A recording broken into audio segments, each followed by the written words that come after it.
19th, 2023. May I have a motion to excuse Board Member Mrs. Sue Yu from the board meeting due to personal reasons? Sophia Tse. You in your second? All those in favor? Aye. Any opposed? Motion passes 5-0. Roll call, Danielle, please. President Mr. Beach, Present. Vice President Say, Present.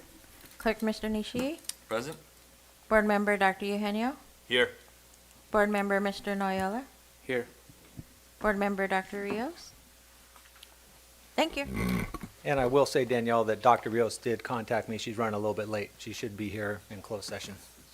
All right, report out on closed session items. This evening, we will be discussing the following items in closed session.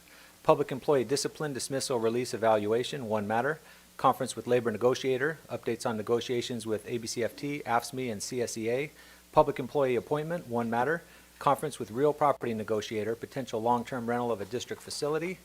Existing litigation, special education settlement, OAH 2023-070604, and anticipated litigation due to 54956.2, one matter. Clerk Nishii, are there any public comments on closed session? I do not see any. May I have a motion to move to closed session? So moved by Sophia. Noyola second.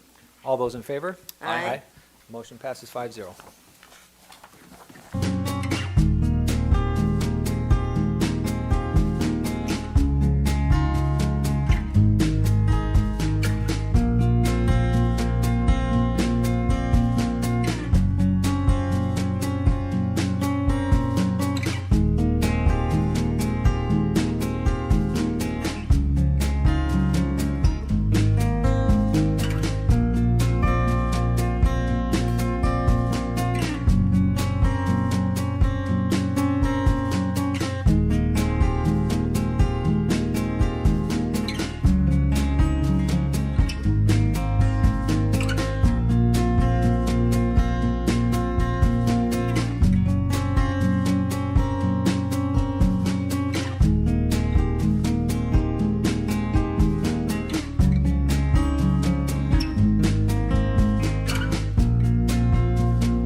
The board is back in open session. May I have a motion, please? Second by Sophia. All those in favor? Aye. Any opposed? Motion passes 6-0. For those of you in the audience, first of all, welcome. And if you could also please silence your cell phones, we would greatly appreciate that. Report out from closed session. Tonight in closed session, we talked about public employee discipline, one matter, conference with labor negotiator, update on negotiations with ABCFT and AFSCME, public employee appointment, one matter, conference with real property negotiator, potential long-term rental of a district facility. Also in closed session, the board discussed and approved a special education settlement agreement in the amount of $41,500, attorney fees in the amount of $8,500, and 200 hours of reading intervention in the amount of $33,000 for OAH number 2023-070604 by a vote of 5-0. The board also discussed anticipated litigation, conference with legal counsel, significant exposure to litigation, one matter. All right, for the Pledge of Allegiance tonight, we have a very special elementary school here, Nemus Elementary. Please come on in.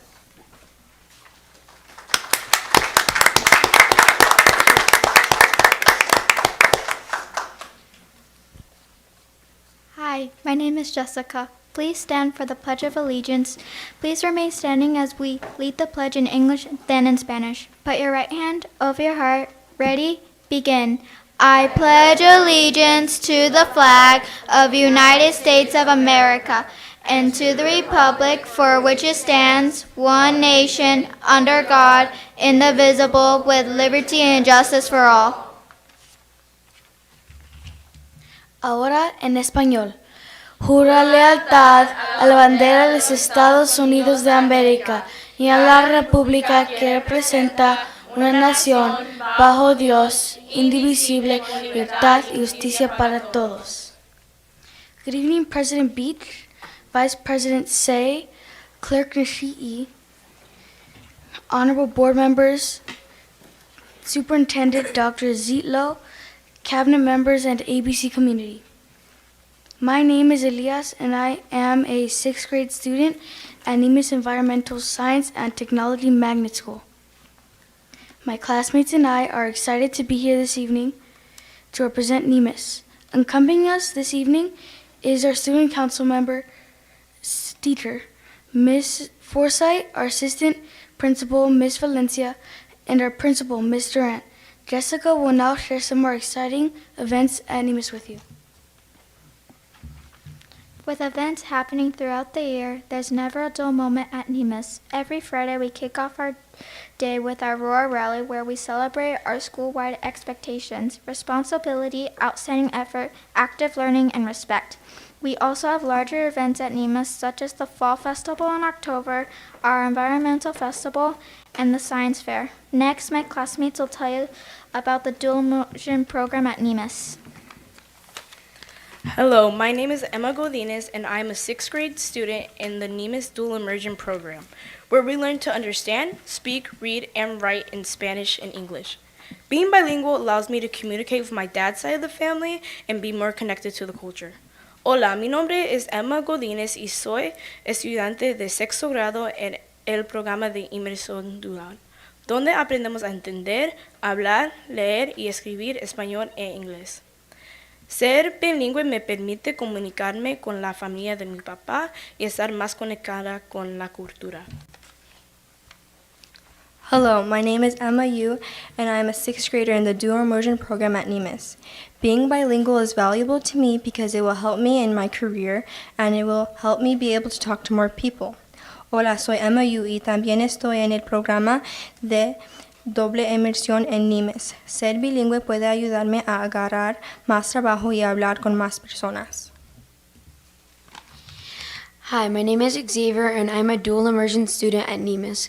Being bilingual is important to me because learning in 2 languages helps my brain grow more, and I can travel throughout the world to Spanish-speaking countries. Hola, me llamo Javier y yo soy estudiante en el programa de inmersión dual en Nemus. Ser bilingüe es importante para mí porque ayuda a crecer mi cerebro y también puedo viajar a más lugares en el mundo donde solo hablan español. Thank you for your time this evening. Gracias por tu tiempo hoy.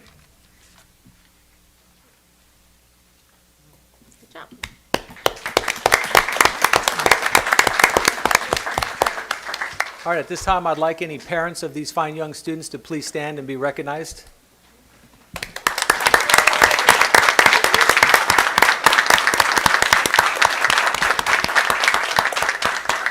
Gracias. All right, I'll bring it back to the board. Dr. Rios. I'll make it quick. Thank you so much. I don't think I'd ever heard the Pledge of Allegiance in Spanish, so thank you for exposing us to that. Also, thank you for all of those comments about you being bilingual. As a person who is bilingual myself, and they're leaving. This is for them. We're talking to them. Sorry. All right, Vice President Say. Oh, sorry. Oh, okay, Yeah, Dr. I was almost done. I just wanted to really praise your comments about being bilingual. As a person who is bilingual myself, it comes in handy. I don't know that there's a day where I don't use that special ability to communicate in two languages. And you're right, you do use your brain a little bit more, probably a lot more. But all of the things that you pointed out about maintaining that important connection to family and culture, traveling, yes, it makes it a lot more fun when you can ask for yourself for your own tacos, right? Cebolla y cilantro, por favor. So thank you, and congratulations. Vice President Say. I'm too bilingual too, but it's in Chinese. When I heard you speak Spanish on the Pledge of Allegiance, I'm trying to think, how do I say in Chinese? It was hard though, it's very hard. I tried to put words piece together when I was standing up. I said, it's tough, but you did a great job. I just want to let you know, wonderful. Bilingual, it is important. Like our board member, Dr. Rios said. And she went to the really top lit graduate school, you know, and she worked very hard to become today and as a board member. So I highly saluted to her. And I want you to look at her as a model there. And, well, I'm not really a good student before, but I learned to be good. But now I teach college, okay? So there's always something that we can look upon too. And I want you to look at her, what's accomplished with it. She's raising two wonderful kids too. So thank you. That was a great Spanish Pledge of Allegiance. I'm going to learn to try to write a Chinese one. Thank you. Board Member Noyola. I just want to say I'm extremely proud to see you guys speaking Spanish and English at such a high level. Believe me, that what you guys are learning is a truly special ability. Estoy muy orgulloso de ustedes y sus papás me imagino que están más orgullosos de ustedes. So, sigue adelante y con muchas ganas. I want to thank you all personally for being here and say gracias. Mi esposa es mexicana, and she speaks Spanish to me and the girls. Muy poquito, so I don't want to get too loco up here. But anyway, I've toured your school. You guys have a lot of great things going on there. The dual immersion program is excellent, and I want to thank you for coming tonight and doing that for us. Thank you very much.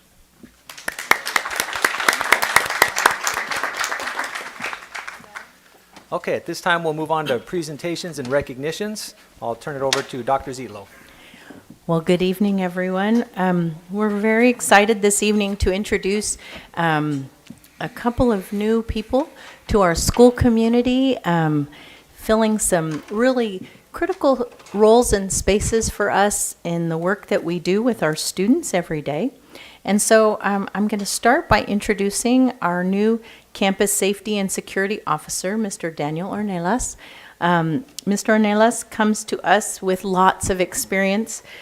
He went to school locally in terms of his primary school in El Monte and graduating from El Monte High School. He went through East Los Angeles Community College, Cal State Dominguez Hills. He was part of West Point Leadership Academy, and he has been through the FBI Academy on counterterrorism training. Professionally, I think his first job was my favorite. He was a professional baseball player in the Mexican Baseball League. Love that. But he worked for Los Angeles Police Department, Operations South Bureau. He worked homicide investigator, international affairs investigator, crime divisions, dealing with bomb squad investigation and domestic terrorism. He also was part of the Joint Terrorism Task Force with the FBI doing counterterrorism investigation for Al-Qaeda and ISIS in the Western region. He's been guest speakers for students who are at Promise. He was a former high school baseball coach, coaches pony baseball currently, which is awesome. And he is a Law Enforcement Softball Hall of Fame inductee. So without further ado, I'd like to have Mr. Ornelas just say a few words.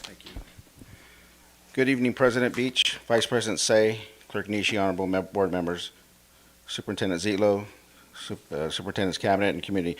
My name is Daniel Ornelas, as you heard, and I spent 34 years in law enforcement before I retired in February of 2023, and had an opportunity to come work here, and was very excited about doing so. I'm very happy that I was hired, and the job that I'm starting is something that's very new, but it's in the realm of what I've done for many years. I did a lot of critical infrastructure, safety planning, and mass disaster planning for major events, like we did the PGA Golf Tour at the Riviera. We've done dignitary advanced analysis, threat analysis, when dignitaries come to the United States. So doing schools is a little different, but the concept is the same. The idea is the same, is keeping people and staff and children as safe as possible. I just wanted to say thank you for allowing me to be here, and I'm excited, and hopefully I'll be able to meet all of you one-on-one soon. Thank you. Thank you.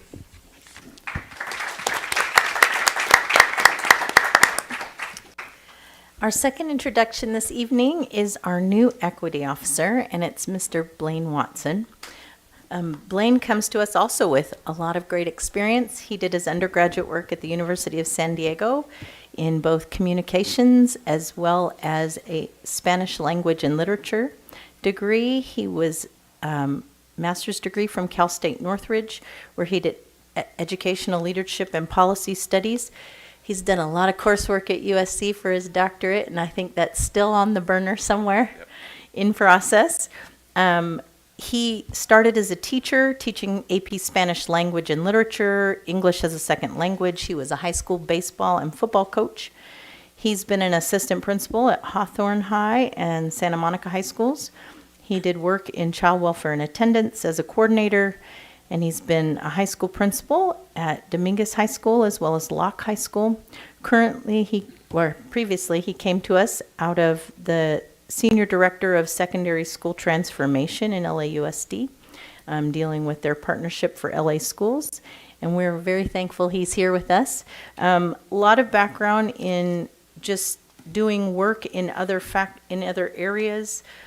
He's been a board member of Factor Parent Engagement Academy. He was a former board member, and he's a member of the California Association of Latino Superintendents and Administrators. He's been a mentor for both CALSA and Diversity and Leadership Institute. He's been recognized as the CALSA Region 5 Site Administrator of the Year. He was recognized when he was doing work with child welfare and attendance for their model SARB process. And then I think this one's fun. He's been a Grand Marshal of a parade.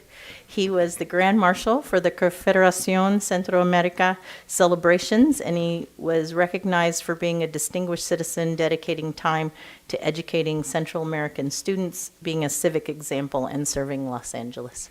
So please share a little bit about yourself. Thank you. Thank you. Good afternoon. Good evening. Good evening. President Beach, Vice President Say, Board Clerk Nishi, and board members Eugenio, Noyola, Rios, and you is not here. Hello, Dr. Zitlo. Hello, Cabinet. Last but not least, hello, community, ABC Unified. My name is Blaine Watson, and I'm extremely grateful for the opportunity to help lead the focus on equity, inclusion, and access in ABC Unified. As a first-generation American with immigrant parents from Cuba and from Panama, who faced numerous roadblocks related to race, to language, and class, education has always been a priority in my family. I have served in many capacities in 20-plus years in education in LA. I've served as a comprehensive high school principal, as you heard, principal supervisor, child welfare and attendance, teacher, and most importantly, just a champion for kids, regardless of their gender, their race, their culture, sexual orientation, or religious beliefs. I'm crazy about kids, and I believe all kids deserve the best of me. The opportunity to support the mission of ABCUSD and Dr. Zitlo's vision through the four pillars of environment, engagement, empowerment, and the evaluation of learning really connects deeply to my core values and my beliefs as an educator, and most importantly, as a parent. In my first 5 weeks on the job, I visited almost all of our secondary schools, several elementary schools, and have sat down with over 20 certificated and classified staff members to learn more about our community. The Equity Office is located in the Academic Services Department, and the theme for this year, I'm very proud to announce, is Equity is Love in Action. Why love, you may ask? Well, because love as an ideal is undeniably about the connections we have with other people. It's about connecting on a human level, the connection between one heart and another, to listen with empathy, and also to understand the diverse needs, the diverse perspectives, but also understand the challenges that people face and their privilege. So what's coming up? On Thursday, the 21st, we have our due meeting. I'm really excited to host our due meeting. I know Dr. Rios is going to be with us on Thursday night. We also have our Hispanic Latino Student Advisory Committee next Monday, the 25th. And our Black Family Circle meets the following day on Tuesday. So I'm eager to serve in this position. I'm eager to serve everyone in the district, supporting the needs of students, staff, and partners across our district. And I will say that amazing presentation by the kids was a great way to launch the month, honoring Hispanic and Latino, Latina, and Latinx heritage. So I'm really proud of them. Thank you.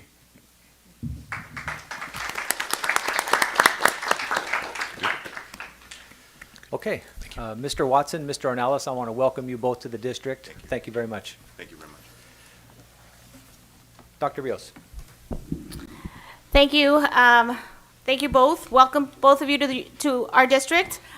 Both of your positions are incredibly important to the efforts that I think that we are taking on as a district. Equity, of course, celebrating the diversity that we have here in our district.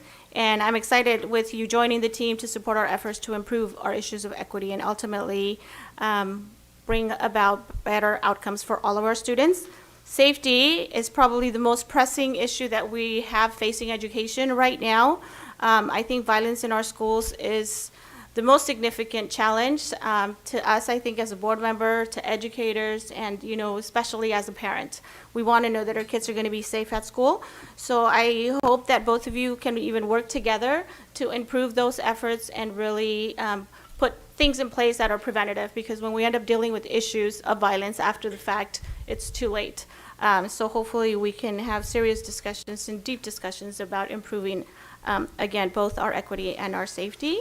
So welcome. Thank you. It was wonderful to hear about both of you. And I mean, it was enough that I heard USC, Trojans. But then you gave us all your accomplishments, both of you. Awesome. Thank you. Welcome. Thank you, Dr. Rios. Okay, moving on to Spotlight on Teaching and Learning, affirming and celebrating Hispanic Latino heritage. And I'd like to call on Dr. Castro. Thank you, Board President Beach. Welcome, everyone. We're so excited to kick off this month's Hispanic, Latino, Latina, Latinx Heritage Month by giving you some information about the ways in which we affirm our Hispanic and Latinos heritage in ABC and kind of provide you some context and information and to kick off some celebrations and events. And with me this evening co-presenting is our new Equity Officer, Blaine Watson. So nothing like being introduced and then saying, okay, it's your turn now. But we are ready to go and excited to share with you the information for this evening. So one of the first slides that you'll see in the presentation is really about our enrollment information. This enrollment information is current from the spring of 2023. We still are receiving enrollment information from this year, but this is our most current data that shows that majority of our student population is 45.4% Hispanic or Latino, as you can see by the data there. So a majority of our students are celebrating this month and affirming it, but it's also an opportunity to kind of engage our colleagues and our partners with teaching them and engaging them with the different ways that we are diverse and that we celebrate each other. A little history about Hispanic Heritage Month. It's celebrated from September 15th to October 15th to really recognize the contributions of various leaders in the United States that honor the history, culture, and contributions of those Americans. The observation began in 1968 under President Lyndon Johnson and then was expanded under President Ronald Reagan. So as you can see, we've been celebrating it for quite a while. But one interesting fact that I think is important to talk about because it has to do with context of this is that, typically when we do our celebration months, we do them at the beginning of the month, right? Usually it's like October 1st to October 31st, something like that. But there's a specific reason as to why we begin the celebrations on September 15th, and that's because a large majority of our Latin American countries achieved independence around that date. So September 15th is for Costa Rica, El Salvador, Guatemala, Honduras, and Nicaragua. September 16th, which was just celebrated this past weekend, was Independence Day for Mexico.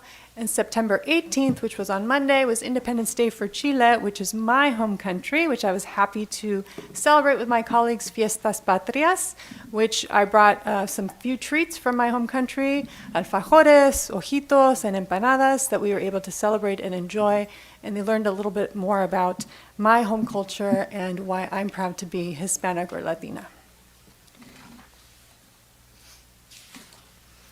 All right, in order to kind of give you an explanation, because I know some questions have come up about the differences or similarities between Hispanic and Latino, Latina, Latinx, I think it's always good to kind of receive context, and sometimes our youth says it better than we do. So I found this TED Talk where this young lady, who is in high school, kind of gave a nice, really short, quick understanding of the differences in terms of the language that's being used. Let's take a second to define Hispanics and Latinos. Hispanic is a term that refers to people who come from Spanish-speaking countries, such as Mexico, parts of Central and South America, like Guatemala, Colombia, and it even includes the Caribbean, such as Cuba and Puerto Rico. Latino, Latina, or Latinx, to represent people of all genders, refers to people who have origins in Latin American countries. And unlike Hispanics, this term includes Brazil and Haiti.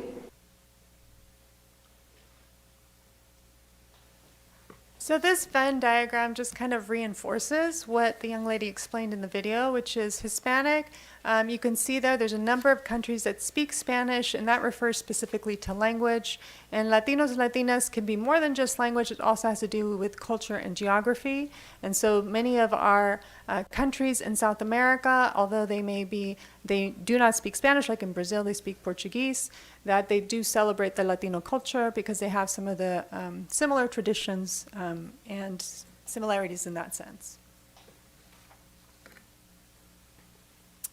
On an annual basis, nationally, there is a theme to help celebrate Hispanic Heritage Month, and this year's theme is Driving Prosperity, Power, and Progress in America. And we have provided some resources, so this presentation is posted on our website, and if families go in and click on the National Archives, they'll see a number of resources provided by our government, and we also provide these resources to our school sites as well. So what are the ways that in ABC Unified we are able to honor our Hispanic Latino heritage? First of all, we have a number of programs, and these don't just occur obviously in the month, they continuously occur throughout our district throughout the year. First, there's the dual immersion programs at Ferguson and Nemis Elementary, which you got to see our students today, and of course Ross Middle School as well. There's also, if you haven't heard about this, this is really exciting, a dual enrollment program for Spanish 1 at Fedi Middle School for 8th grade students, that the 8th grade students there are able to take a dually enrolled Spanish class with Cerritos College and already receive credits for college in 8th grade.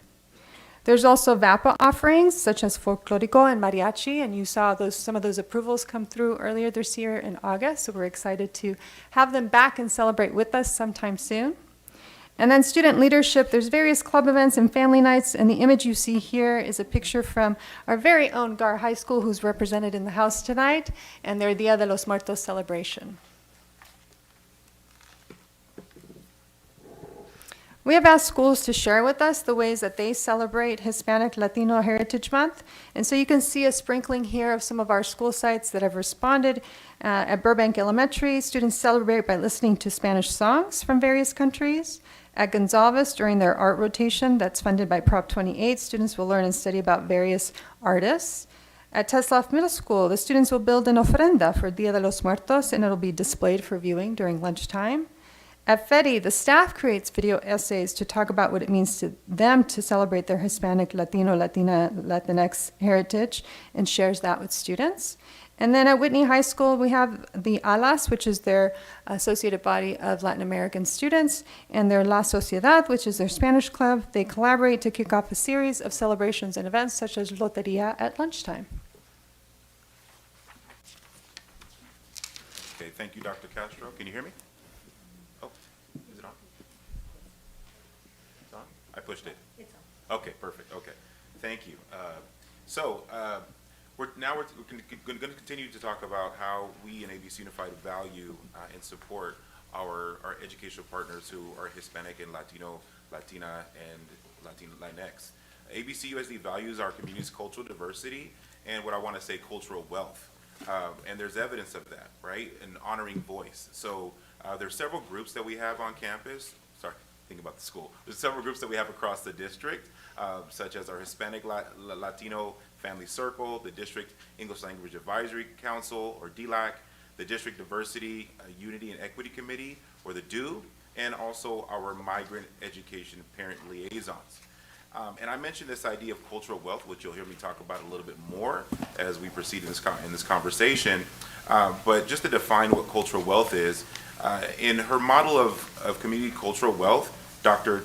Tara Yoso identifies 6 forms of cultural wealth possessed and earned by socially marginalized groups, which counter the lens of cultural deficit. So really thinking about the assets of a community, the assets of a group that they bring to the school, or to the district in this case. And I'm not gonna name all 6, but just to name a couple of them, we're talking about aspirational capital, social capital, and linguistic capital. All right, thank you, Mr. Watson. So in addition to, as Mr. Watson mentioned, the cultural wealth, we honor the cultural wealth of bilingual students in our district in various forms, and one of the main ways that we do that is by looking at the State Seal of Biliteracy and really encouraging our students to achieve the State Seal of Biliteracy by the time they graduate with us in ABC. Here's a snapshot, and you can also click on this link to find on the website information, but I have some data for you, and I want to remind you that in order to be considered for this seal, there's some very strict requirements for students to meet, and so we really should celebrate how much how many of our students can actually achieve this. They have to have a minimum GPA, they have to meet or exceed the CAFs, they have to have proficiency in one or more language by showing, and there's different ways you can show evidence of that, but one of the main ways is through an AP test. And then you have to have passed the LPAC as well, or achieved proficiency level on the LPAC. So some pretty strict requirements. Across our school sites, specifically for the Spanish language, we have a total of 277 students last year for the senior class alone that achieved this requirement, with about 20% of our student population achieving that for the Spanish language specifically. And of course, we want to make sure we point out that it's not only during the month of September and October that we discuss the importance and affirm the diversity and cultural wealth of our Hispanic and Latino students. We do that throughout the year through our literature, as you can see some examples there from our language arts program. You can also see in social studies how we celebrate notable figures such as the first Latino poet laureate of the United States, Juan Felipe Herrera. And then we also provide supplemental resources specific to Hispanic Heritage Month, and our Renaissance My Own program, which is available to all families in ABC from K to 6th grade, which is our online digital platform, gives some reading references for families to consider during this time. In the secondary, as you know, it's a little different, but we do honor our Hispanic heritage by having our mariachi that I've mentioned before, our AP Spanish Language and Culture, which is one of our more popular classes for AP among our high schools. We look at supplemental resources and look at different contributions of geography, culture, and literature. In history classes, we talk about the Mendes versus Westminster case, which was a case in 1947 that paved the way to school desegregation that occurred right here, almost neighboring us in Westminster, where there was segregation of Mexican-American school children. And so this case allowed for all of our students to come together at our school systems in California. And then we have different reading selections, such as The House on Mango Street, as part of the reading programs that we do for our secondary students. Now, a little different take this year, because we have such a wide variety of staff to celebrate as well. Mr. Watson is going to kind of unveil to you some of the stories from within. We're celebrating our Hispanic, Latino, Latinx leaders in ABC Unified, some of our staff members, and I'm going to hand it back over to him for this part. Absolutely. Thank you, Dr. Castro. So the purpose of telling these stories from within is to elevate the cultural wealth, like I mentioned before, of our Hispanic and Latino staff members across the district. The guiding question here is really, what makes you feel proud of your Hispanic heritage? So we had just under 20 submissions, folks who volunteered to have their unique stories profiled. And we're going to take a look at a few of these stories today. But in the remaining weeks of Hispanic and Latino Heritage Month, we're going to be profiling 3 to 4 of these staff members through across the district. All right, so I'm going to share a few of these stories and allow some folks to read also what they've written. So here we have, we're celebrating Monica Gonzalez Moreno, EL counselor. I'm just going to highlight something she mentioned here. And again, the question is, what makes her proud of her Hispanic heritage? And she mentions the vibrant colors and flavors of my culture that I see in the beautifully hand-woven huipiles, and moles made from scratch that show our connections to our ancestors. We have, and I believe he's in the house, we have Principal Gar, we have Dr. Hernandez. Being Latino means embracing a strong sense of family and community, fostering deep bonds with loved ones, and cherishing the values of unity and perseverance. Next, we're looking at Assistant Principal, Artesia High School, Roselia Gomez. Even though my family has been in the U.S. for a couple of generations, I enjoy participating in and learning about my culture through their storytelling and our cultural celebrations. Next, we have a new employee, I believe, Mr. Jose Carlos Zaragoza, Interim Coordinator of Migrant Education. What makes me feel proud of my Hispanic heritage is the lineage of Hispanic and Latino leaders worldwide who have transcended and affected change and left a long-lasting impact in American history. One of my favorites here, Ms. Priscilla Argot, I can never pronounce it, is it Argot, there we go. Secretary in Academic Services. She says, my family's annual tamale making tradition is something I look forward to each holiday season with pride. The Latinx culture is rich in tradition and something that I deeply appreciate. And lastly, we have Dana Coleman, Program Specialist, Teacher on Special Assignment in Academic Services. She says, being Puerto Rican, or Boricua, she would tell me, it means carrying the rich tapestry of Taino, Spanish, and African heritage in our veins, a unique blend that empowers our strength and resilience. So what makes me proud of my Puerto Rican heritage? Everything. Every smile, every hug, and the indomitable spirit that unites us. Huepa. So, and lastly, and please forgive me, we did all the work today with graphics to have a poster printed for this competition, and I left it in my office. So after I'm done, I'm going to hustle over there and bring it back. All that work we did today. So something that we think is going to really engage students, again, think about our 4 pillars, is this idea of having an essay contest. So we're really excited to engage students around the idea of asking them, right, to engage students and empower students in written form, verbal form, or even a graphic expression that honors stories that underscore their own cultural wealth. And so the idea is we want to engage students. We're going to reach out to all of our secondary schools, middle and high school. And not to say we're not going to reach out to elementaries, and I'll talk about that plan in a second. But at the secondary level, we want to give kids an opportunity to submit some expression of what it means to them and why it's important. And so you'll see kids have several options here, and they can respond to any one of these 3 questions. But the most important theme here is Hispanics driving prosperity, power, and progress in America. So that would be the theme of the submission. And I'm looking for, just to let you know, I'm looking for some volunteers to join the committee, another committee, to review these submissions. We're also very proud to announce that our Education Foundation, has donated the money, right? The money that we're saying kids are going to receive. So there is a cash prize. So the cash prize is going to be $100 right, for the number 1 submission. Number 2 is receiving $50, and number 3 would be $25. So really excited about that. I promise I'm going to run over to my office and bring the poster back. We have graphics printing several posters to be posted all over our high schools and middle schools.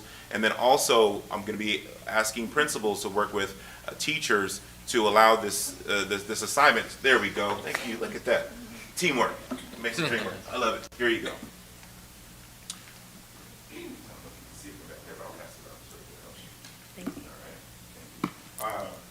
And this poster will be displayed in our lobby area, as well as we'll be providing some informational materials to our school sites so that as people walk through the lobby, they know that this is an opportunity for students in ABC Unified for this month and as part of this celebration.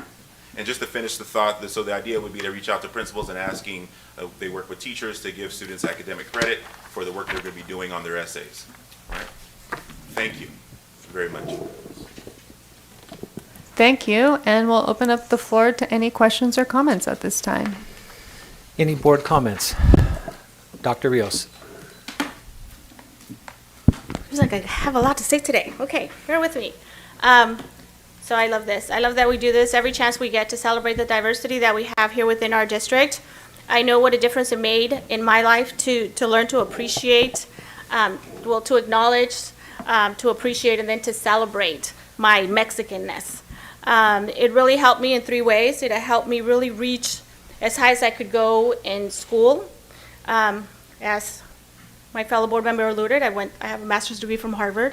I have a doctorate from USC. I mean, I didn't even know I was going to graduate high school, but I achieved all this because I found a new sense of pride in who I was and that need to be the best I could be and then give back to my community, which I do through education.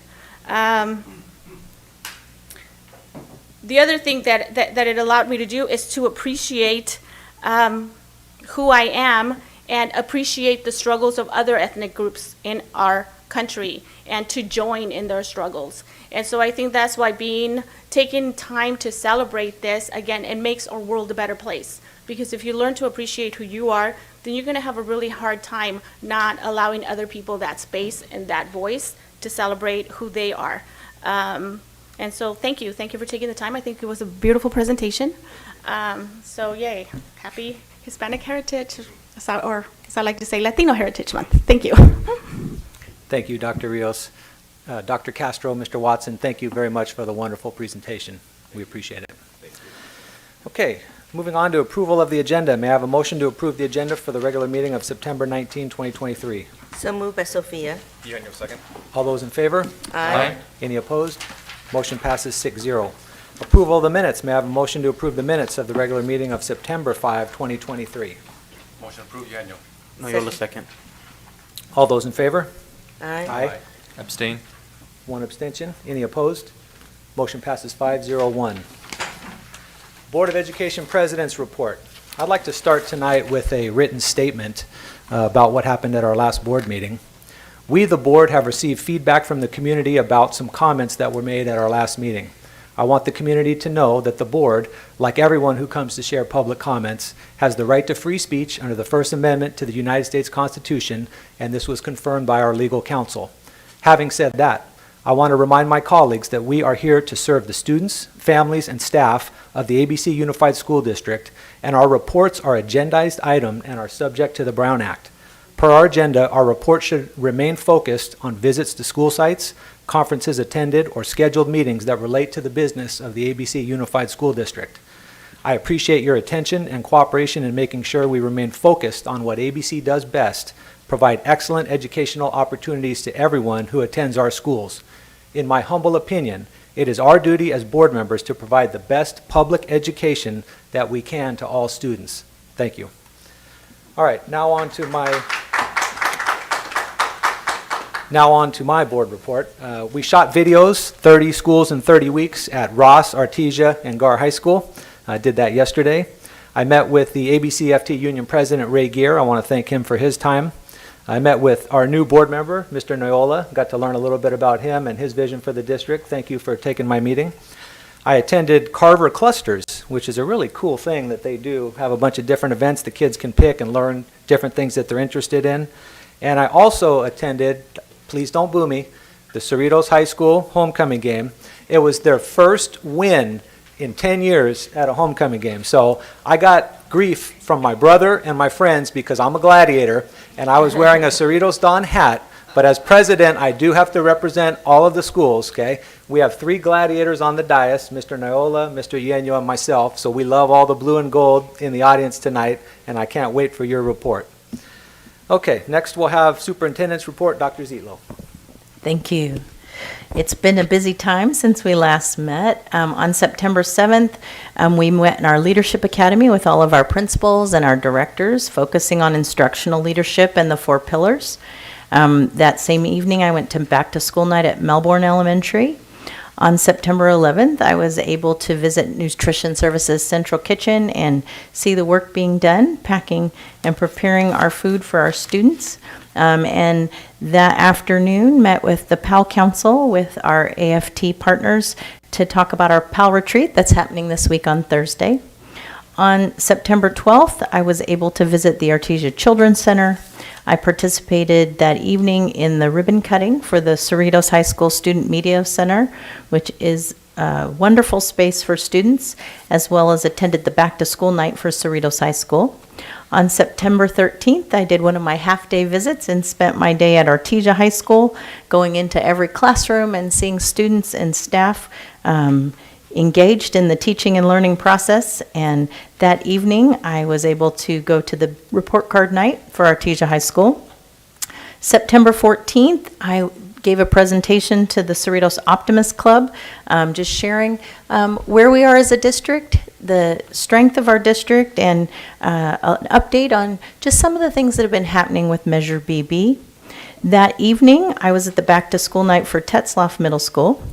And then on the 15th, I did a half-day visit at Cerritos High School, where I was able to go into all of the classrooms and see some of the construction still going on. That evening, I was able to attend Hawaiian Elementary School's Loteria Night. They had me call the names.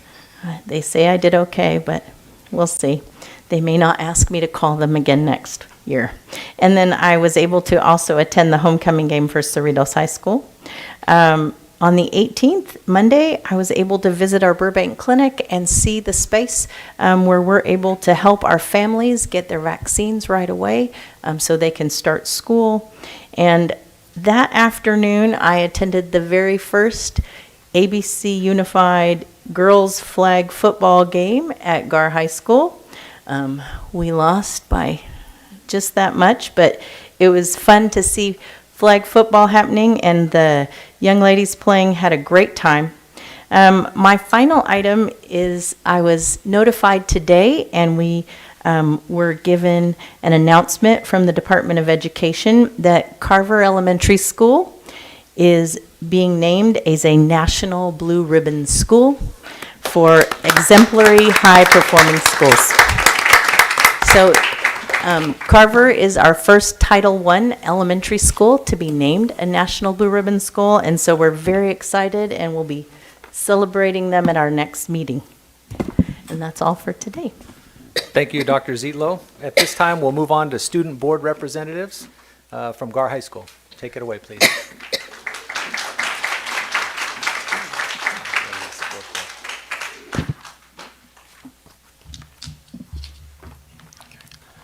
Good evening, Board President Beach, Vice President Se, distinguished members of the board, and Superintendent Dr. Zietlow and her cabinet. My name is Malik Maniago. And my name is Caitlin Tang. And we are here to present our board report for Gar High School. Senior class kicked off the year by holding their first meeting 2 weeks ago. They are currently working on Senior Sunrise, Grad Bash, Senior Awards, and the up-and-coming graduation ceremony. The junior class continues their annual Dippin' Dots fundraiser, which started on August 28th. They held their first meeting on September 6th, where they began planning this year's prom. It will be held at timeless venues in Fountain Valley on April 14th. The sophomore class has already held 2 meetings. They're working hard to organize this year's winter formal. The event will be held at the Center in Lakewood on December 9th this year. The freshman class is in the process of interviewing and choosing their class cabinet officers, and once they do, they will be busy planning this year's Sadie Hawkins dance. The dance will take place at Artesia DES Hall on February 16th. Our football team showcased notable success by defeating Santa Ana Valley last Friday. The student spirit section was particularly loud and amazing at our first home game against Ocean View High School, which we beat 47-7. Our team currently boasts a 3-1 record.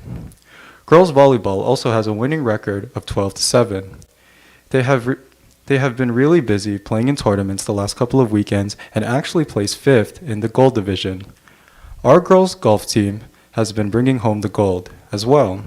They recently won 2-0 against Bellflower High School. Also, we are really excited to field our first ever girls flag football team. And as always, we wish success to all the rest of our teams, including boys water polo, cross country, and girls tennis. Hello. From September 15th to October 15th, GAR celebrates Hispanic Heritage Month. We have lots of lunchtime activities planned for this important month. Also, Gladiators recognize National Suicidal Prevention Awareness Week from September 10th through the 16th. Our mental health counselors, Ms. Smith and Ms. Sobler, gave out goodies and keepsakes during lunch in honor of this important week. Last Tuesday, all our campus clubs hosted booths for Club Rush at lunch to try to recruit members. Clubs enable students to experience many cultures, learn about various interests and hobbies, and meet new people. Club officers also showed their stuff with informational booths at Back to School Night. It was a huge success. ASB had their first lunch rally of the school year last Friday. Teachers dressed in costumes to help reveal this year's homecoming theme, Viva Las Vegas. Homecoming this year is on October 20th, when we will put up our first pep rally in almost 4 years, play and hopefully beat Paramount High School, and host our annual homecoming dance in the quad. Our 6th annual Dia de los Muertos festival happens on November 3rd from 5 to 8 p.m. It is an evening to honor and celebrate those who have passed with music, art, dancing, food, and the blessing of our ofrendas. This event is open to the entire community and entrance is free. We would love for everyone to stop by. GAR's senior MUN delegation attended the 26th Annual Model United Nations Conference in Washington, D.C. The delegation earned Best Small School Delegation, besting over 60 other high schools from around the country. Student and staff are adjusting to a renovated campus. It is exciting to see new technology, innovative classroom equipment, and the overall modernization of our campus infrastructure. The project isn't quite finished and construction can be challenging, but it is all starting to come together. To wrap it up, we would like to thank Board President Beach for visiting our campus yesterday. It was nice to see his smiling face visiting classrooms and introducing himself to both staff and students. Thank you for your time. Thank you. I'd like to bring it back to the board if there's any comments or questions. All right, seeing none, I'd like to say, first of all, I'm extremely proud of all of you for taking leadership roles at your school. I was on ASB when I was there. I was commissioner of athletics. Seems like so long ago, but I remember great things there. And touring the campus yesterday, I was really impressed with the students, everything that you're doing there, your sports programs. It really is still a great school. So thank you very much. Thank you. Okay, next we have employee representative reports. Mr. Ray Gear, ABCFT president.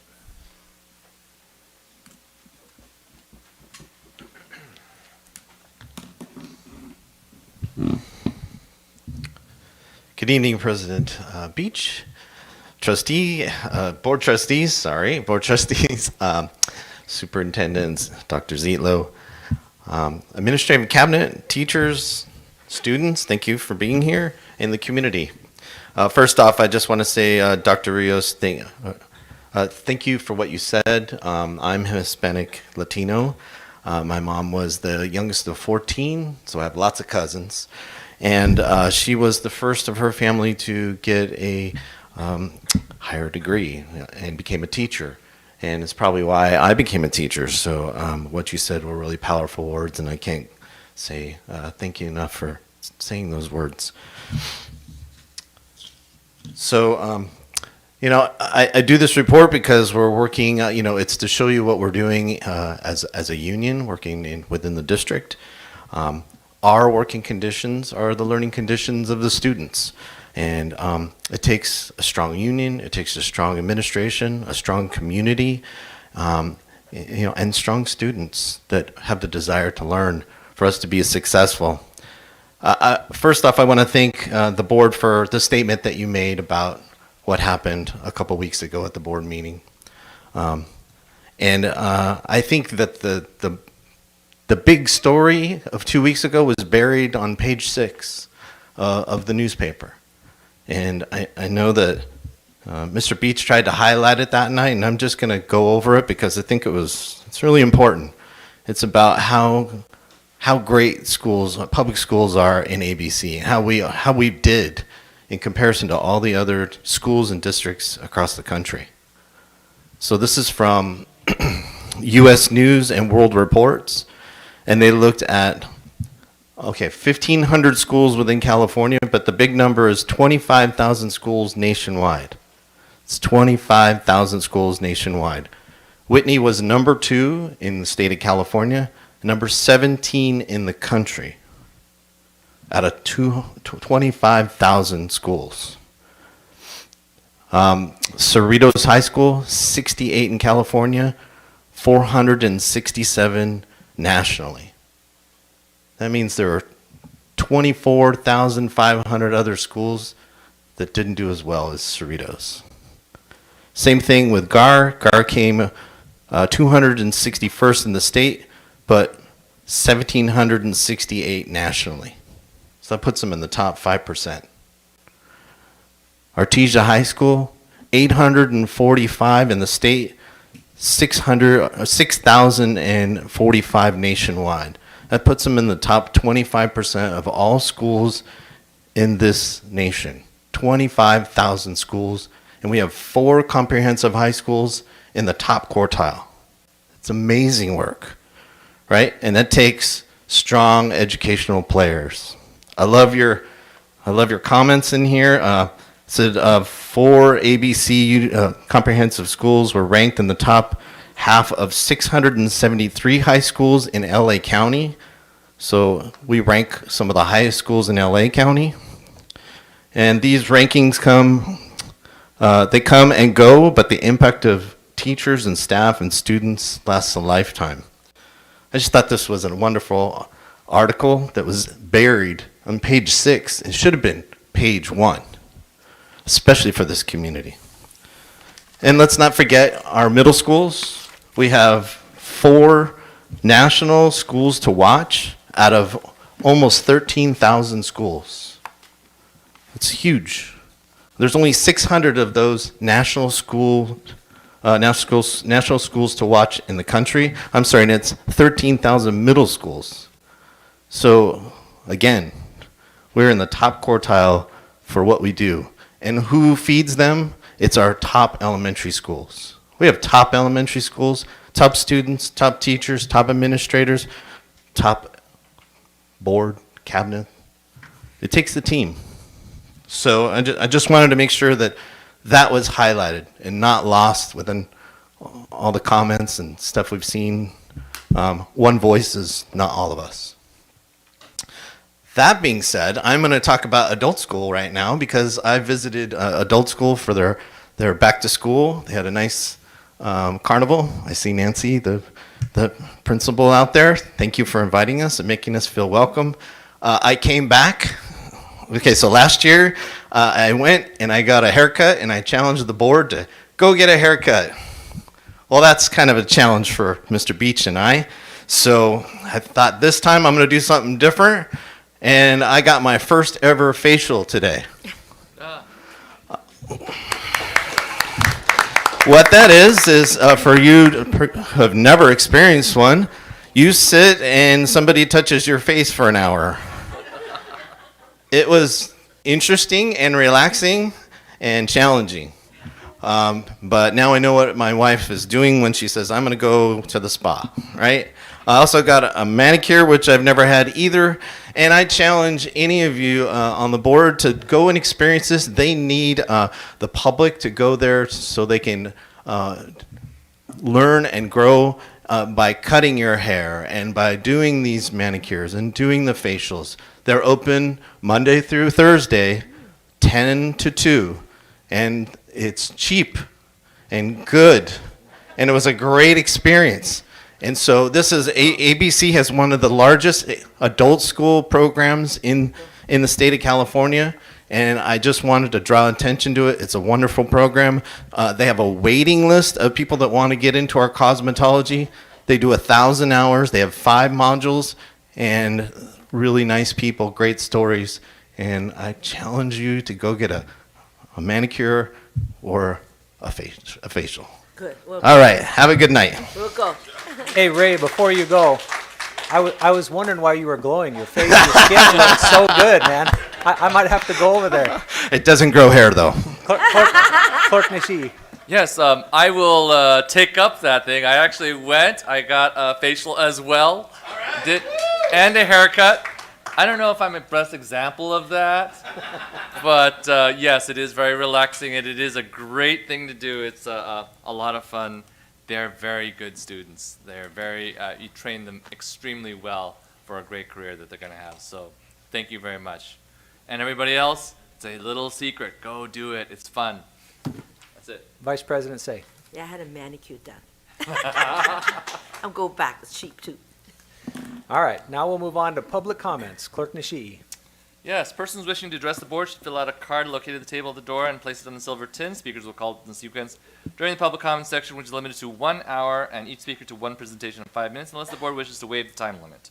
Those who have a group concern are encouraged to select a spokesperson to address the board. Persons wishing to address the board on a specific agenda item at the time the item is under discussion are limited to 5 minutes each and will be called to speak following the staff comments and prior to the board's discussion and taking action.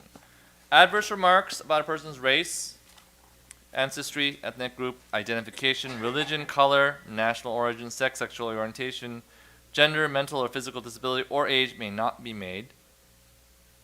Please avoid remarks or charges which reflect upon the character, motives, qualifications, or ability of any school district employee. Concerns presented to the board will be followed up and addressed by the appropriate staff. First speaker for tonight is Maria Perez.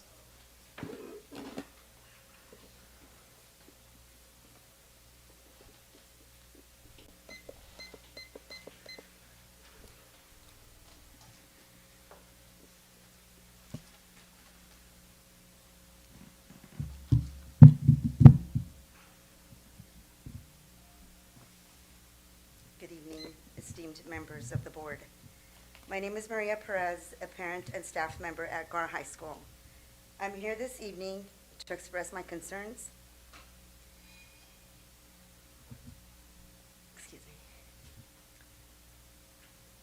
To express my concerns about a recent incident that took place at our school, which I believe could have been avoided. I am perplexed as to why certain decisions were made that potentially put our school community at risk. It is crucial to recognize the challenging environment we are facing and take proactive steps to ensure the well-being of everyone involved. As you are aware, these incidents involve certain students with a history that, in my opinion, should have warranted closer attention and preventive measures. Given the current times we live in, it is essential to prioritize the safety of both our students and staff. As a parent of 2 students who attend GAR, I have a lot of trust in the decisions that are being made for GAR, but now I'm having to question those decisions. I want to know this. Why do you always send students with disciplinary issues to GAR? These students are transferred because of their disruptive behavior, substance abuse, or other major infractions. Do you not think they pose a risk to the safety and well-being of other students and staff? I'll answer this for you. Yes, they do. Why are you waiting for something to happen? You need to make a change now. My hope is that we can address these issues promptly and work together to find solutions that will prevent such situations from occurring in the future. We must strive to create a safe and a secure learning environment for our students. I look forward to your response and an open dialogue on this matter. Thank you for your time. Thank you. Second speaker is Margaret Saito.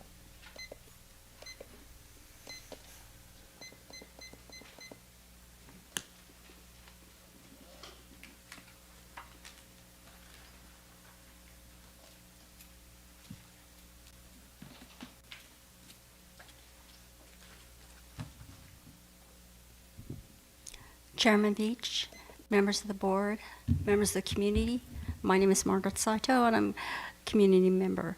I just want to comment on education, and there's another comment too. The state of California, we spend $22,873 per student, okay? We are 42nd in the state, not good. Every year, we are losing taxpayers, we're losing families, we have a declining enrollment in terms of population. We're not having babies, okay? And taxpayers and families are moving out of the state because of the high taxes, high crime, the homeless, lack of affordable housing. Okay, so our customer base is leaving, okay? So we have to have a program that really they want to stay, okay? And I think when we use those dollars, use it per student. Find out for the students that are not achieving at grade level, what can we do to bring them up? You need to, every student is valuable, okay? So that these are our customers. You want them all to succeed, okay? And the other thing is that when we have Gavin Newsom and Ron Bonta, who is our Attorney General. They're suing Chino Valley School District because Chino Valley does not want certain curriculum, okay? There are other school districts like Orange and I think Marietta, Temecula, that they voted a policy to have parents be notified if their children exhibit certain behaviors in terms and request certain changes in terms of their biological sex, okay? Now, there is a bill, I don't know if it's been passed by the governor. It's AB 1078. They're going to fine school districts if you do not follow the curriculum, the state mandated curriculum. So they will lose funding, okay? But the most important thing that you want to remember is that you do not want to lose the trust of the parents, okay? If you lose the trust, they will leave because these are their babies. They are very concerned in this environment. And so trust is something you have to earn. I just want you to keep that in mind. Thank you. Thank you. Oh, one more thing, if I got a minute. Go ahead. I drove past GAR this morning, and I noticed all the cars that are parked, or not really parked, but running, and they're leaving their students off, and all the red curb. Is there any way that you can have them so they don't leave drop the students off? Can you have it go around or something? Because they're parking on the red to leave the students off. There's a big red line, but they're all kind of backed up. Can you see if something can be done about that parking? Because they're all dropping their kids off, to go to school. But it's red, and they're just kind of like idling the engine. And everybody's leaving the kids off, and they get off, and then they go. But I was wondering if there's some way to alleviate the traffic there. So if you could take a look think about it. Maybe you have to tell Artesia to think about that too. So, thank you. Thank you. Sandra Lawless.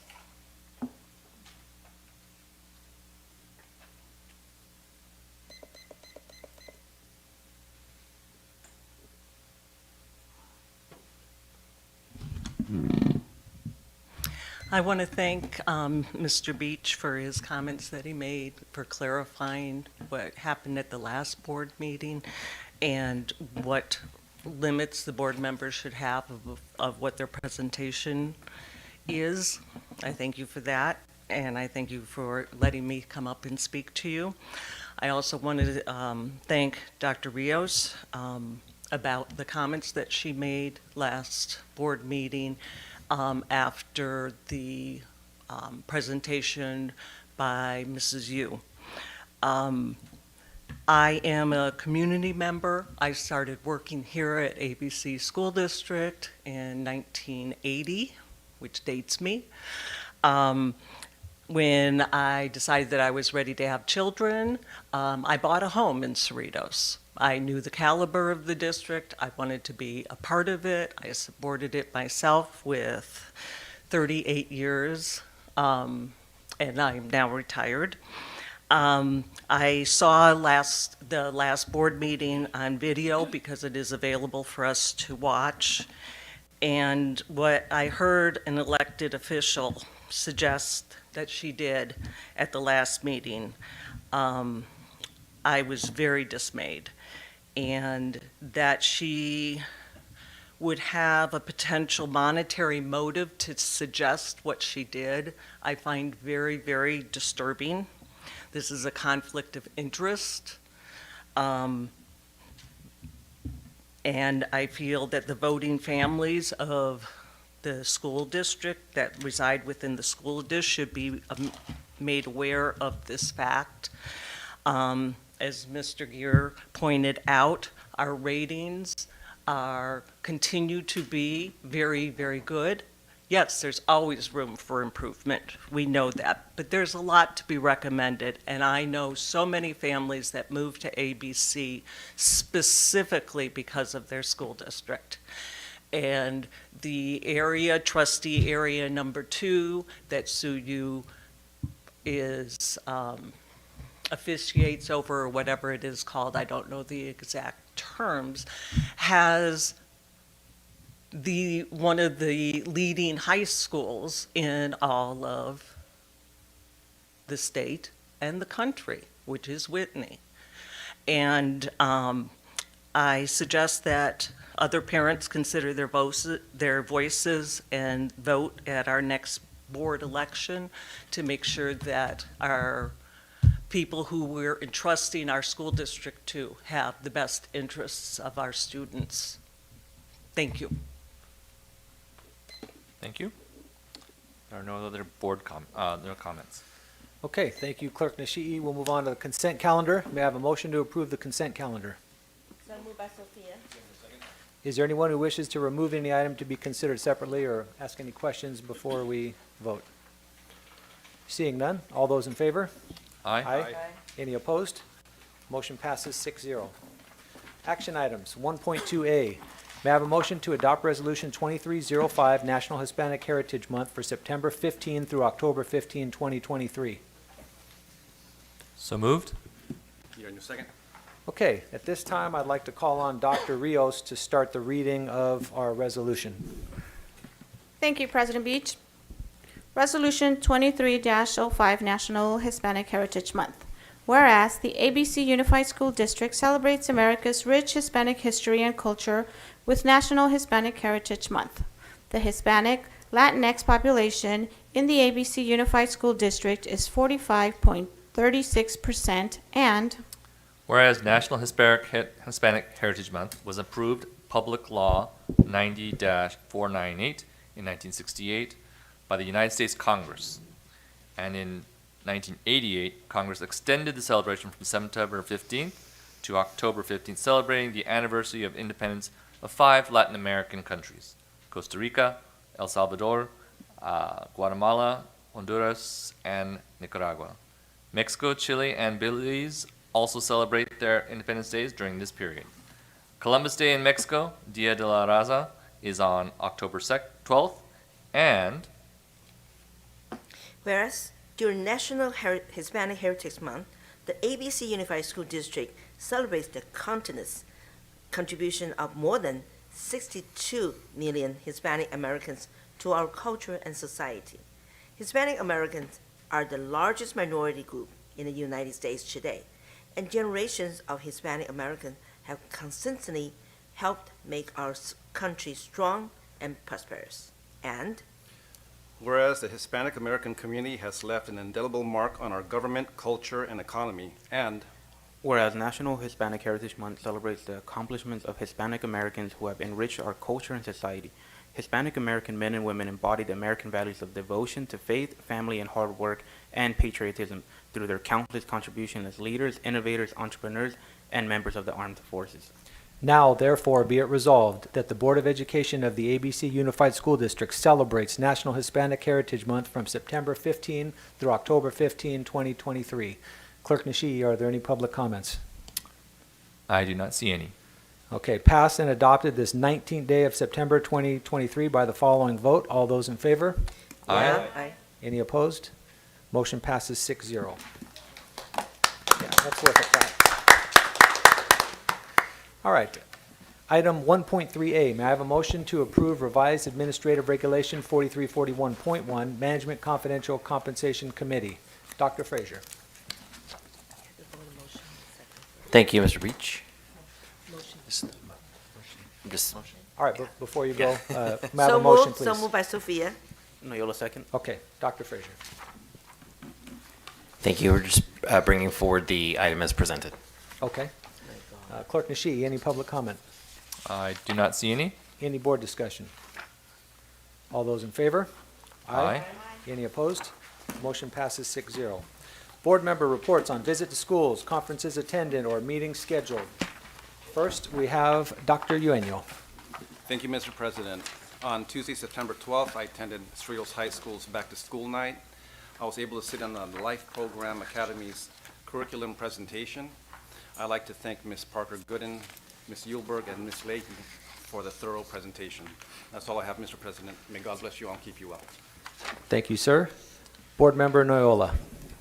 Thank you, President Beach. I have a few dates of places I visited. September 7th, I visited the Hawaiian Gardens Teen Center, their Back to School Night Resource Center. I'm glad to see Fetty, Artesia, as well as Dr. Fierro there with his team celebrating and bringing resources to our community. On September 8th, I visited Tracy High School and got to learn a little bit more about our virtual academy and see the Measure BB updates.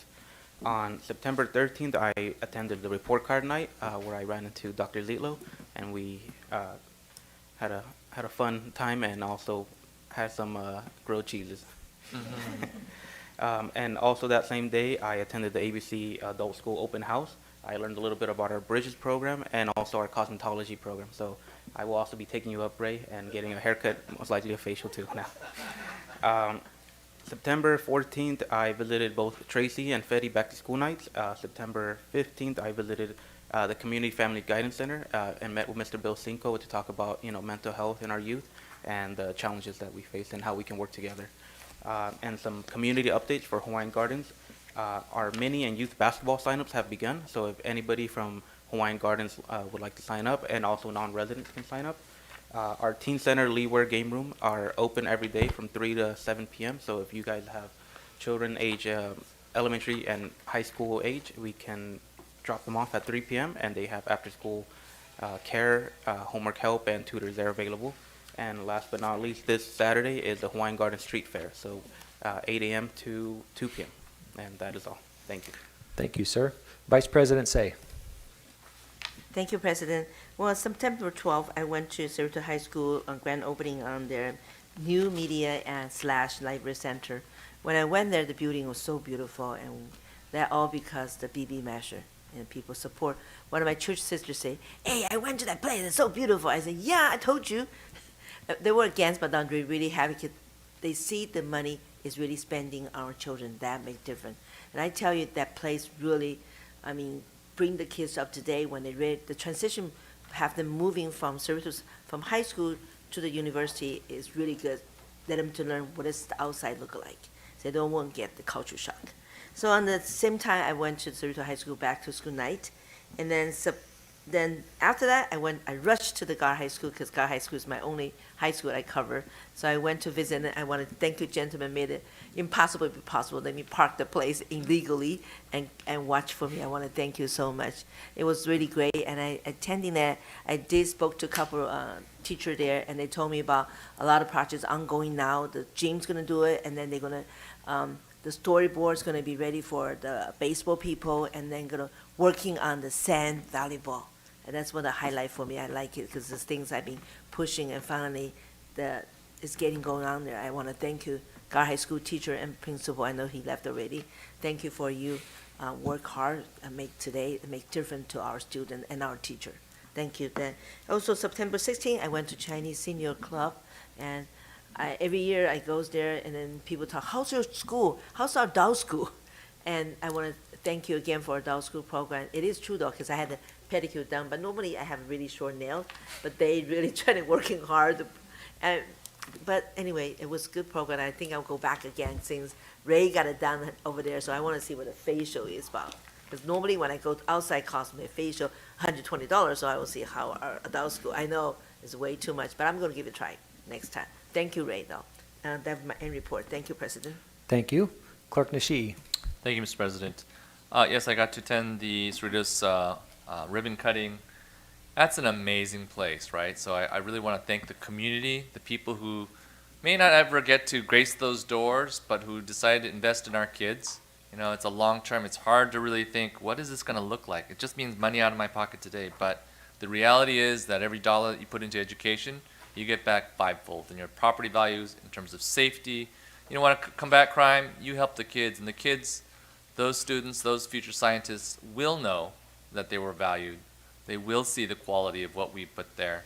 And I am sure that we will create better citizens for the future out of that. I went to the Cerritos Back to School. I went to the Cerritos Foundation meeting. By the way, if you ever want to invite me to a foundation meeting, I'll try to make it. Just call me up and or send me an email. I'm on the website, so you can do that. I went to the Tesla Back to School night with Dr. Zitlo. Hawaiian Loteria, I got to taste my first Bionicos, and thank you, Board Member Noyola, for that. I got to watch, I don't know if this is part of the board report, if I'm not allowed to say this, but I got to watch this really cool show called A Million Miles. I don't know if any of you guys have seen it, but it's about this migrant worker from Michoacan who basically has a dream. And what really got me about that story is that he achieved his pinnacle, right? That he started from very humble beginnings. But that it was not just him, it was a community that supported him. And there was a teacher that had a particular influence in his life that totally changed the whole trajectory of his life.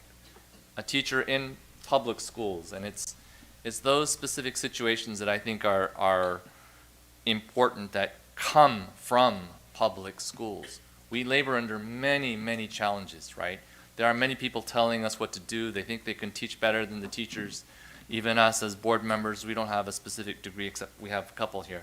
But what was very heartwarming about that is that it's not for us to give up.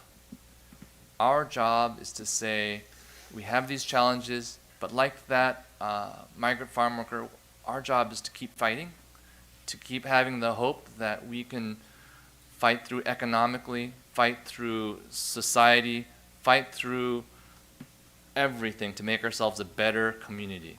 And I think we do that really well in ABC. You know, we try to make it that money is not the biggest factor in a person's success, that you don't have to go to a tutoring service and you don't have to go outside of the educational system. We try and we do our best within the constraints that we have. So I just want to thank that because we are elected to do this job. So I want to thank the voters for even putting me into this position. If you see me doing something other than making sure that our public education is the best it can possibly be, then tell me about it. Thank you. All right, thank you, Clerk Nishi. I want to second your recommendation for that movie. I watched it with my wife this weekend. Totally inspiring. He was the first Mexican-born person to be an astronaut, and he got denied 12 times to go to NASA and do this. He learned Russian. He ran a marathon. He got his scuba diver license. I mean, it's just incredible. Got a master's in engineering. Totally inspiring. All of our students should watch it. And it did start very young, I think in like first grade with that teacher. And she came back and saw him after he flew his mission, which was cool. All right, Dr. Rios. Yeah, I hope we're not going to ruin it for any of you. But I mean, what a great segue. In honor of Hispanic Heritage Month, they released that movie on September 15th, and I made a point to watch it. Had a hard time not crying the whole time, and most of them were tears of joy because I think as a person of Mexican descent myself, I connected on so many levels. But I'm glad to hear my colleagues appreciated it just as much because, at a time where public education has come under fire, this movie was a great shout out to the power of public education to really bring about an opportunity for a student from a migrant family who used to work the fields to improve his life and thus his community. He became a NASA astronaut after being, denied several times. He persevered, which again is the message of public education, that you really can be anything. So yes, definitely take time to watch it. Loved it. Congratulations. I'm still super excited hearing that one of our schools was a blue ribbon, and I'm even more so as an educator myself about, it's a Title I schools. Again, at a time where there are these ideas of what a Title I school is and what students can and cannot do in Title I schools, this is proof that, they can achieve greatness. And that's the answer of what can they do. I got to visit GAR High School as a parent, though, not necessarily as a board member, although I did take time to check in with our principal and our other administrators.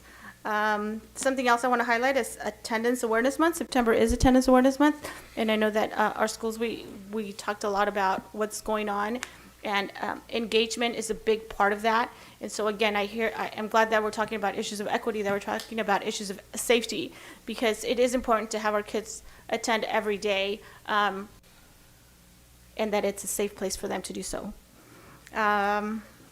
And that's it. Shout out to public education and to all educators and our board members here who stand on that premise and all it stands for. Thank you.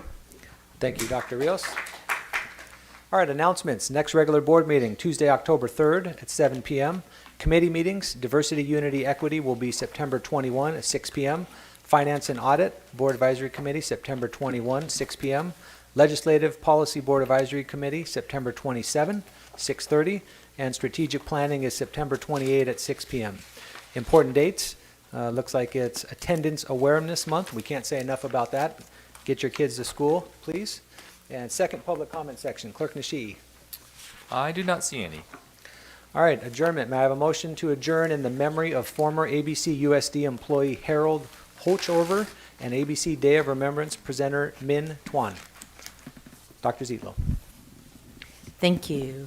Harold Horshover befriended ABC July 6th in 1999. He came here at the invitation of our then new superintendent, Dr. Ron Barnes, and was the beginning of a beautiful relationship for our district. Dr. Barnes was the architect of ABC's Renaissance, and Harold Horshover was the builder. Ron as the superintendent and Harold as the deputy, the two of them inspired a very demoralized and bickering community. A few of Harold and Ron's accomplishment here in ABC. They forged a unique and enduring partnership with our employee organizations. They created and implemented the district's first strategic plan. They brought clarity and unity to ABC's financial situation. They devised a new staff development program for school principals that unrelentingly focused on student achievement. And they built what has become to be recognized as one of the best school districts in the United States. Harold retired from ABC on January 1st, 2002. However, he later returned as the superintendent of Southeast ROP, and his accomplishments there were nothing short of amazing. What was at that time a scandalized and failing situation in school became a vital and well-running organization. Harold was the perfect leader to rebuild the Southeast ROP. He renewed the partnership between ABC and Norwalk-Lamourado school districts, and under Mr. Horshover's leadership, the Southeast ROP became an excellent occupational program throughout California, known throughout California. Those who knew Harold described him as soft-spoken, always smiling, determined, kind, child-focused, and a very good friend. He helped grow ABC's heart, and everyone who loves education would have loved and will miss Harold Horshover. Thank you, Dr. Zietlow. Clerk Nishi. Thank you, Mr. President. Min Tuan was a Kansha Award winner and a veteran of the Korean Wars. He really enjoyed coming to our schools and the auditorium to tell him about his stories. He was incarcerated about the same age as the students at the time he was forcibly removed from San Pedro. He'd always get a laugh when he mentioned that he never saw so many girls at the Santa Anita Assembly Center. So his experience was as a high school teenager, and he enjoyed it as a teenager. But he also talked about the tanks that were there to protect the innocent, supposedly. He talked about the horse stables that he had to live in when he lived in a regular place. And he was also intensely centered on the teaching of the facts that led to the mass removal of Japanese and Japanese Americans. He lightened the mood despite the injustice that he and his family endured, and he said it was in fact worse than the Korean War, where he served as a medic. This year, he will not be participating in the Executive Order 9066 Day of Remembrance in February because he passed on September 3rd. He had a full life as a leader and influencer of many generations, and he was 94 years of age. And from him, I take the example of this is why these programs are extremely valuable. They are not going to be here forever, and for us to learn from the generations of the past, to understand from our families, from our communities, what real civil rights means. It's not just a piece of paper. It needs to be right here in our hearts, and that's what we teach at ABC, and that's where we will really have our impact on the future of our country and make our country, I think, one of the best in the world. Thank you. Thank you, Clerk Nishi. All those in favor of adjourning in their memory, say aye. Aye. Any opposed? Motion passes 6-0. All right, good night. Well, we just voted on it. Motion. Yeah, we did. That's the first thing we did.